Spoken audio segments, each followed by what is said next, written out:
Hello everyone, welcome back to the channel, and today we'll be discussing how you can connect to VPN on your iPhone in iOS 18.3.1 or 2 in the latest update. So there are two ways you can connect to the VPN. The one is you need to download the app, and the other one if you already know the configuration of your specific VPN. So we'll go for the first option first. If you need to go to the App Store and type VPN, you can download any VPN. I'm not recommending any of the VPNs from here.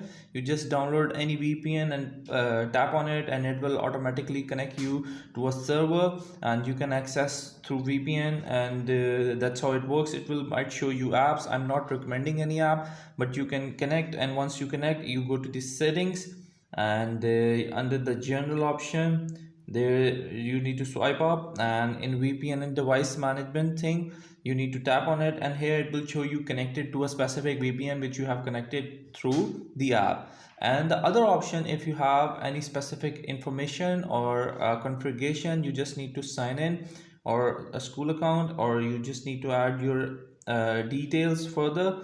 Sorry, you need to go to the VPN, tap on it and add a VPN configuration and all the details over here where description, server, remote ID, and you can set up or connect to your specific VPN on your own. So that's the two ways you can do. The one is app and the other one is through the settings if you have a specific detail. I hope this video helping out you to connect a specific VPN on your iPhone in iOS 18.3.1 or 2. Thank you for watching the video. I hope this video helped you out. Until next video, bye bye.